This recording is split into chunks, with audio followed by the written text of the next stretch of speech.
Bonjour à tous, nous poursuivons notre cycle de conférences avec l'agence RSI, le pôle B2B du groupe Epoca. Ce matin, une rencontre consacrée à l'ABM, Account Based Marketing, nous a permis de répondre à une question essentielle, j'imagine.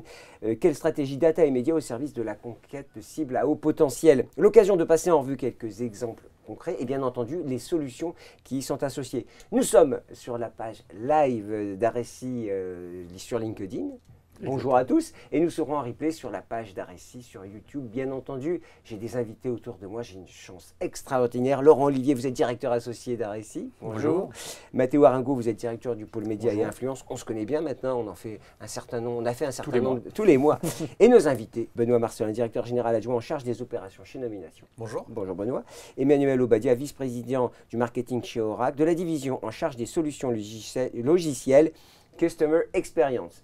Bonjour. Est-ce que c'est bien ça? C'est super. Bonjour Emmanuel, bonjour à tous. Alors, première question pour vous, Laurent Olivier. On parlait beaucoup d'e-bound marketing il y a quelques années, aujourd'hui d'ABM. Faut-il opposer ces deux techniques, une ancienne, une nouvelle? Alors moi, je pense qu'il ne faut pas les opposer, mais elles sont clairement quand même différentes et elles partent de deux approches différentes. Dans l'inbound, on part en entonnoir un petit peu inversé où on va partir très large et on va se resserrer sur les bons contacts à la fin de la démarche digitale. Et en ABM, on va plutôt partir d'abord d'un travail fait sur l'identification des bons comptes que l'on souhaite adresser par rapport à leur potentiel pour déployer la campagne qui va, à partir de cet élément qui est le bon compte, dérouler de plus en plus. Et puis de plus en plus, ça veut dire aller chercher d'autres contacts dans l'entreprise, le fameux cercle de décideurs, le cercle d'influenceurs.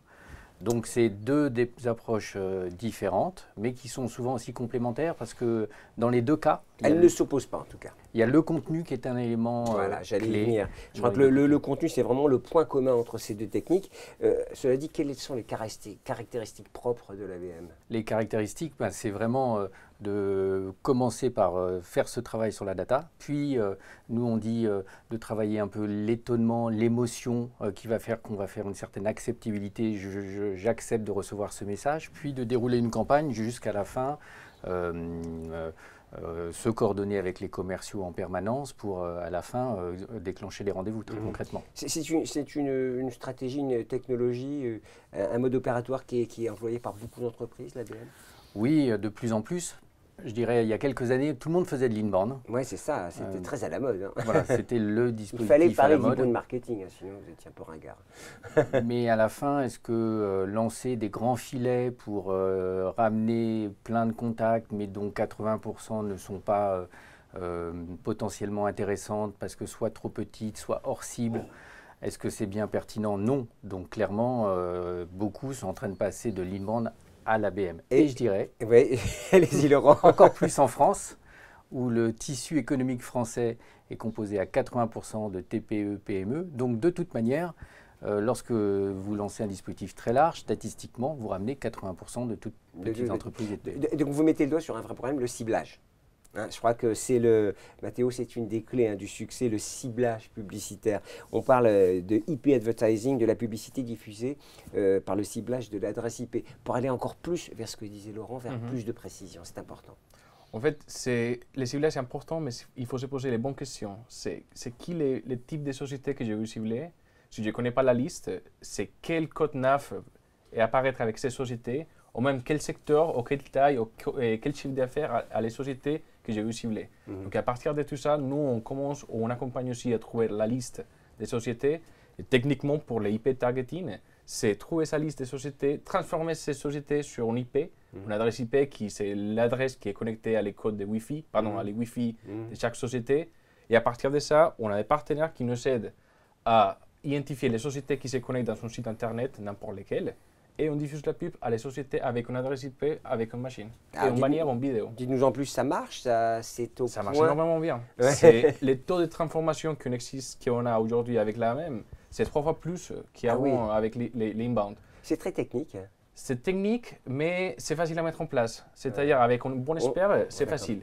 Après, c'est comme… Un expert RSI, si possible. C'est comme l'invitation VIP en soirée. C'est ça l'ABM. Expliquez-moi. Moi, j'aimerais bien être en VIP aussi. Donc, ça veut dire aller choisir la bonne personne pour le bon profil, pour le bon produit, pour la bonne séquence de vente. C'est ça. Il faut partir de la société. C'est la société que je veux. Et après, on va affiner la bonne personne dans la société. Une question, puisqu'on est en live sur LinkedIn, hein, je le rappelle. Comment utiliser LinkedIn dans une démarche ABM? Alors, LinkedIn, c'est connu comme ABM. C'est la plateforme de l'ABM d'abord. Et c'est l'endroit que toutes les sociétés sont inscrites avec son page, avec son profil personnel, je travaille où, qu'est-ce que je fais, où est-ce que je fais mes études. Donc LinkedIn nous permet aujourd'hui de faire un account-based marketing pour la publicité. Donc je vais renseigner une liste des sociétés que je veux cibler et après je vais diffuser un bon contenu, que c'est la démarche de l'agence de créer un bon contenu pour la bonne personne.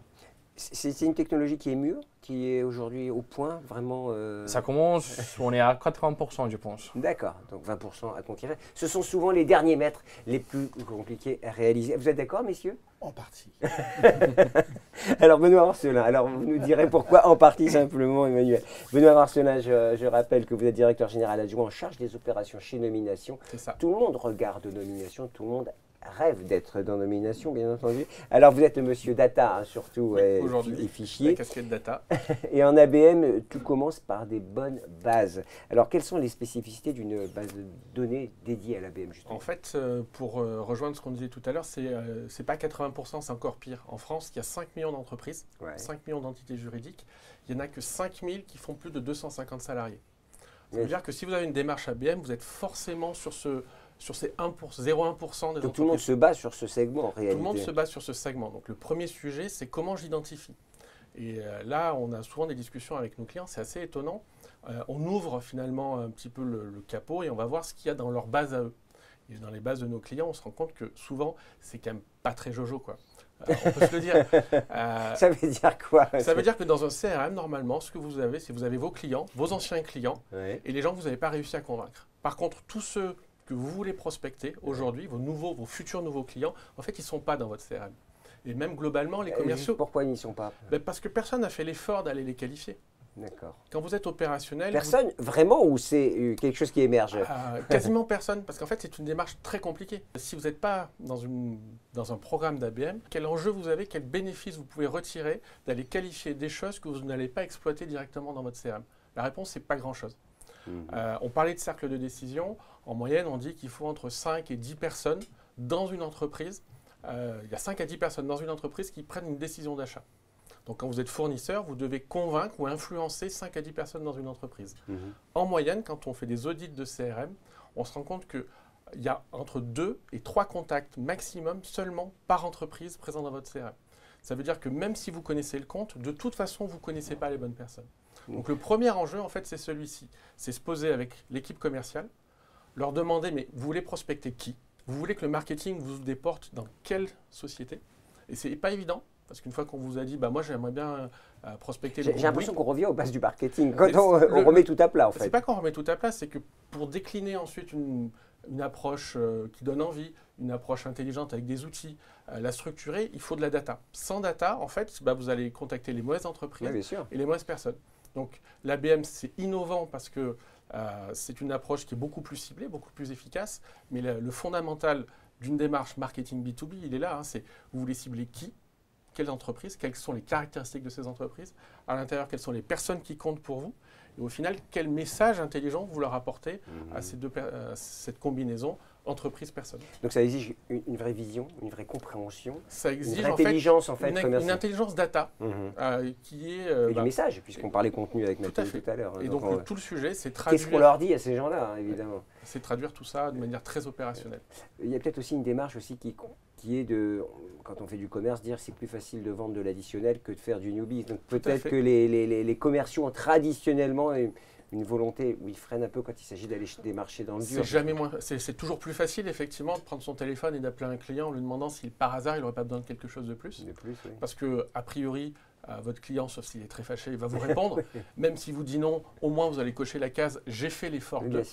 Alors qu'un prospect qui ne vous connaît pas ou pas encore, sur lequel vous manquez d'insight, ce n'est pas aussi évident que ça de prospecter dans le dur. Et tout l'enjeu de l'ABM, c'est justement ouvrir la porte et faire en sorte que le commercial n'arrive pas comme un cheveu sur la soupe, mais il arrive dans un terrain on va dire, travaillés par le marketing, sur C'est un lesquels soutien, l'acceptabilité de la prise de contact va être forte. L'expérience client, l'expérience utilisateur est essentielle, on le voit bien. Hein. Quelle est la qualité de l'expérience quand on reçoit un message? L'expérience client, c'est fondamental pour les entreprises aujourd'hui. C'est-à-dire que c'est le différenciateur qui va faire qu'une marque peut s'installer dans la durée ou pas. Et on a vu, il y a beaucoup d'exemples de marques qui n'ont pas fait suffisamment d'investissement en expérience client et qui, des grandes marques qui n'existent plus ou qui sont en déclin. Et à contrario, des nouvelles marques qu'on utilise au quotidien, hein, on va faire de la pub pour les mêmes. Toujours. Attention, citez-en au moins 2. Mais on a une expérience sur Uber ou Airbnb qu'on cite le plus souvent comme des gens qui ont déplacé des industries qui existent, qui ont fait des choses dans les industries qui existent, tout simplement pourquoi? Parce que c'est une expérience client différente et qui correspond au moment d'aujourd'hui. Donc c'est un point fondamental. Et pour les entreprises en B2B, en fait, B2B ou B2C, en réalité... on arrive à une certaine porosité, oui, c'est vrai.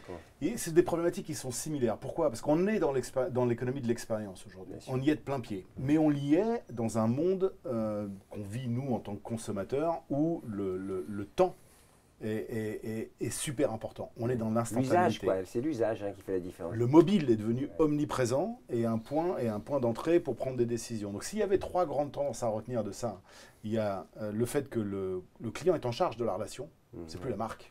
On disait dans l'hôtellerie, le client a pris le pouvoir. C'est tout à fait vrai pour l'ensemble des marques. Ouais. Le client est en contrôle de la relation. Son parcours d'achat est absolument pas linéaire. Il s'attend à avoir une relation avec la marque qui hyper personnalisé, non seulement en termes de contenu, mais sur quel canal, à quel moment de la journée, sur quel appareil, mobile ou autre chose, va se produire le prochain engagement. Et puis l'arrivée de ce qu'on appelle les micro-moments, qui a complètement chamboulé, qui fait que la vie des marketeurs en B2B est devenue infernale. C'est qu'à tout moment, vous êtes en train d'attendre, vous l'avez vu comme moi, vous attendez quelque part, hop, le portable arrive devant. Et là, vous pouvez prendre décision. Ouais. Le cas absurde, c'est la personne qui veut acheter quelque chose dans une boutique et qui va vérifier sur un vendeur de e-commerce. On l'a tous fait, hein, je pense. Vous ne l'avez jamais fait, et vous achetez sur le... Cette problématique, elle existe donc pour les marques B2C, mais pour les marques B2B. En fait, on pense que c'est plus B2C ou B2B le problème. Pour les marketeurs, c'est le B2Me. On veut avoir une relation personnalisée. J'ai appris quelque chose. Hyper personnalisé. J'adore le B2Me. Alors les technologies répondent à cette problématique. Alors les technologies, oui, parce que imaginez-vous la problématique. La problématique, c'est d'établir et de maintenir une conversation avec des individus à l'échelle de millions d'individus. Alors pour du B2C, la prise de décision va se prendre au foyer, mais pour l'entreprise, c'est un cercle de décision. Et vous avez effectivement 6 à 10, 7 à 17, ça dépend des chiffres, mais enfin, vous avez du monde là-dedans. Et ces gens-là n'ont pas les mêmes intérêts dans le cercle de décision et ils sont aussi des êtres humains, donc ils répondent à des émotions. Et vous devez engager la conversation en personnalisé à cette échelle-là. Pour faire ça, si vous n'avez pas de technologie, c'est très compliqué. C'est très compliqué. Un mot aussi, parce que évidemment, quand on parle contact direct, expérience, on parle RGPD. Encore aujourd'hui, ça fait plus d'1 an, mais la RGPD, c'est toujours là. Alors on rappelle, le règlement général de protection des données, c'est pas compliqué avec cette nouvelle réglementation. Il faut avoir en tête quelque chose de très important, c'est que le RGPD, sur le B2B, ça ne change rien. Alors, c'est pas moi qui le dis, vous pouvez aller sur le site de la CNIL. On voit à l'écran. Le RGPD ne change pas les règles de prospection. C'est-à-dire que si vous êtes en B2B, dans la mesure où vous avez un message qui est ciblé, c'est-à-dire que vous adressez la personne en fonction de son rôle dans l'entreprise, vous pouvez le prospecter sans lui demander son accord préalable. Donc le RGPD ne change pas le contexte, par contre il renforce l'exigence sur toute la partie back-office, la partie outils, la partie gestion de la donnée. Mais sur le fait de prospecter quelqu'un. Oui. La méthode, elle ne change pas, c'est surtout un peu d'éthique dans l'approche qu'on doit tous avoir. Emmanuel Obadia, on parle aussi, alors on avance dans le débat, pardonnez-moi, mais il y a des termes techniques. On va utiliser des acronymes. Des acronymes, voilà. Je sens le truc venir. Vous savez, on parle beaucoup de CDP. Alors, Customer Data Platform, ça sonne un peu comme un nouveau mot aujourd'hui, magique. Après le DMP, alors Data Management Platform, est-ce que c'est vraiment utile dans une stratégie d'ABM? Alors, je vais rejoindre ce que mon confrère dit, c'est-à-dire que la donnée, c'est au cœur de la problématique. Si la donnée n'est pas en place, mais la donnée, ça veut dire beaucoup de choses. Ouais. On met derrière donnée beaucoup de vocables. Donc, je vais essayer rapidement de vous décrire à quoi on fait référence en termes de données. Le professeur Obadia va donner un petit cours de Professeur, pas du tout. Professeur, pas du tout. Mais on distingue 3 types de données. La donnée first party, la donnée second party et third party. Jusque-là, rien de compliqué. First party, c'est la donnée client que vous avez, mais qui correspond à tout ce qu'un client a pu faire avec vous, avec votre entreprise, avec votre marque. D'accord? Donc, c'est à travers les silos, que ce soit au marketing, aux ventes, aux services, dans l'e-commerce, etc. Donc, ça, c'est votre first party data. Ça, on doit bien la nettoyer, l'avoir à jour, etc. À ça, vous avez probablement des partenaires avec lesquels vous échangez de la donnée. Hein, l'exemple le plus célèbre, c'est McDonald's et Coca-Cola. Ça aussi, ça rentre en ligne de compte. Vous devez pouvoir avoir accès à ces profils. Et puis la troisième, c'est celle qui nous arrive du monde moderne, c'est-à-dire tout ce qui est comportemental sur le digital. En B2B, 80% du cycle d'acquisition d'informations pour les gens qui participent à un achat se fait en ligne. Donc et ça laisse des traces. On laisse des traces partout. Et donc ça, c'est la. Ça laisse de l'information. Ça laisse de l'info. Ça laisse de l'info sur vous, même si, grâce à RGPD, on reste anonyme. Mais je vous connais en tant que profil. Je ne sais pas qui vous êtes, mais je sais où vous travaillez, où vous avez été voir des choses qui vous intéressent, sur quels sujets vous avez engagé, etc. Et ça, vous voulez le ramener. Où est-ce que vous mettez ces 3 choses-là? Parce que vous devez les avoir pour savoir comment engager avec le prospect ou le client.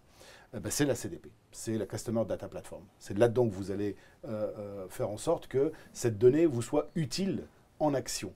Alors nous, on préfère Customer Intelligence Platform, parce qu'avec la donnée simple, vous ne faites pas grand-chose. Oui. Ce qu'il vous faut, c'est qu'est-ce que je fais avec ça? Qu'est-ce qui se dégage de ça pour suggérer la prochaine interaction avec la personne sur le bon canal, avec le bon message, au bon moment, et tout ça en temps réel. Avec beaucoup Parce que la collecte en soi, ça n'a pas d'intérêt. Ce qui compte, c'est comment je traite, qu'est-ce qu'on en fait. Et donc, l'ADMP en complément, c'est tout ce que vous pouvez aller renifler des gens que vous ne connaissez pas. D'accord? C'est un outil qui est plutôt pour les publicitaires. Mais vous devez connecter les deux, parce que ça informe. Ce que les gens font sur les médias informe, et sur les sites web, et sur les réseaux sociaux, informe en temps réel votre base de profil. Donc, c'est indispensable, et l'ABM, c'est juste une façon de personnaliser l'engagement de la marque en B2B, au même titre que le B2C veut engager au niveau de vous vouliez dire quelque chose? Non, vous étiez d'accord? J'étais complètement d'accord. Après, ce qu'il faut bien avoir en tête, c'est le niveau, l'engagement nécessaire pour qu'une entreprise mette en place ces différentes briques. Ça ne se fait pas du jour au lendemain. Ah non. C'est là où je voulais en venir d'ailleurs, messieurs. Moi, quand je vous écoute et quand on parle de tout ça, c'est une expertise importante qu'il faut avoir au sein de l'entreprise ou avec une agence de toute façon. Alors c'est une expertise effectivement un peu spécifique, l'ABM. C'est plutôt une vision un peu différente de l'orchestration des moyens. Une vision aussi différente de la manière dont le marketing doit travailler en relation avec toutes les autres équipes dans l'entreprise. Et donc, on voit bien qu'il y a un peu de la technique, il y a l'approche contenu, il y a LinkedIn, le social, il faut réorchestrer ça différemment. Et le rôle de l'agence, ça va être de mettre tout ça en œuvre, d'activer les bons leviers, la bonne base de données, combien de contacts, est-ce qu'on en achète beaucoup, est-ce qu'on fait plusieurs segments, et d'aider aussi à structurer des réunions chez notre client pour qu'on mette tout le monde d'accord. Je dis souvent, nous, on est un peu le casque bleu qui va faire en sorte que tout le monde, les commerciaux se disent pas, tiens, encore une campagne du marketing. Qui nous tombe dessus. Ils nous demandent de faire ça. Ça n'arrive jamais. Ils nous demandaient de remplir le CRM. Voilà. Donc nous, on arrive un peu en expliquant la démarche et en expliquant le chemin, que ça ne va pas se faire du jour au lendemain, qu'il y a des enjeux techno, mais que globalement, tout le monde va progresser et que ça ne sera pas le succès du marketing ou le succès des salles, ça sera le succès de tout le monde. Ah, la victoire est collective toujours. Une question, est-ce que les 5000 entreprises, on a compris, elles peuvent se structurer, les 5000 grosses entreprises. Les 95% restantes, est-ce qu'elles ont les moyens de comprendre et d'intégrer cela, Mathéo? En démarche ABM. À démarche ABM et compréhension du système. Et est-ce qu'elles ont intérêt justement? Parce que ce n'est pas un système de grandes entreprises où ça peut... Pour moi, c'est plutôt la bonne question. Et quelle bonne question se poser? C'est-à-dire, moi, je vais juste cibler une seule entreprise, je peux le faire. Moi, je vais cibler un groupe d'entreprises, je peux le faire. Après, comme tout accessible aussi, LinkedIn, tout le monde peut avoir une page de LinkedIn, tout le monde peut diffuser la pub sur LinkedIn. Et c'est juste les montants d'investissement que je fais, la façon que je le fais et les résultats que j'obtiens. L'agence a l'habitude de faire ce type de démarche. Les gens vont apprendre ça pour eux-mêmes. 3 des 5 clients comprennent qu'est-ce que c'est l'ABM Et les deux restantes sont inquiètes aussi parce que c'est un mot qui vient. Ouais. C'est-à-dire, dans les journaux, dans la presse, dans tout le monde, on parle du même sujet. Après, l'agence est toujours conseillère. C'est-à-dire, l'agence prend la responsabilité pour toutes les démarches. Si les clients il veut aller tout seul sur la démarche, c'est possible aussi.